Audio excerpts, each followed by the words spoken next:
Inevitability just isn't what it used to be. Hillary Clinton was understood to be inevitable in 2008, and along came a freshman senator with a soft voice, a smooth manner, and a halo of charisma, and Hillary, in the prime of her powers and fame, battled her best and lost. She was inevitable again this year. Besides, look who she was running against, this hand-jabbing, white-haired old guy socialist who wouldn't be out of place doing an oatmeal and prune juice commercial, and who hit his prime around the same time as The Grapes of Wrath was a bestseller, and hula hoops vied with pet rocks as the craze of the moment.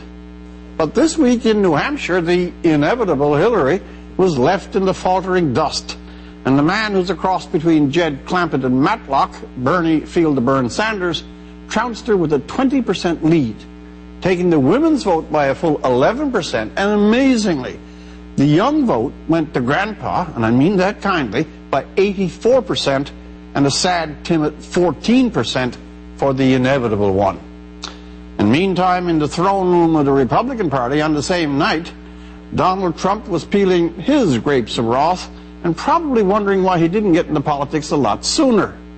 Compared to building garish hotels and gaudy casinos, politics was kindergarten easy. He had more than double the vote of the nearest rival.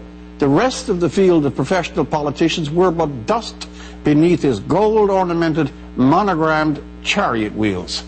Archaic Bernie and Donald, the totally outlandish, own American politics right now.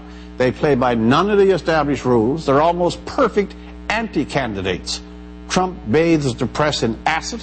Sanders hardly cares if they're in the room. Policies, Trump composes his platform when he walks to the microphone. Sanders goes for gratifying precision. Damn the banks, and the game is rigged. Now, why are these outsiders the darlings of the primary season? The question answers itself.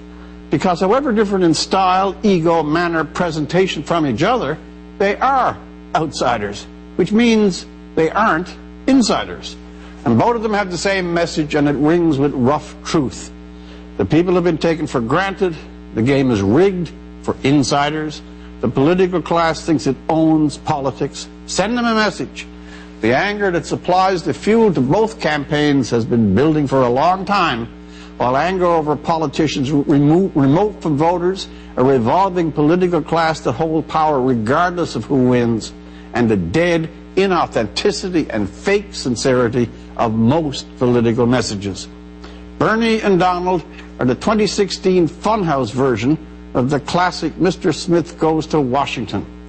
As for inevitability, that's a word that never belonged in democratic politics in the first place. For The National, I'm Rex Murphy.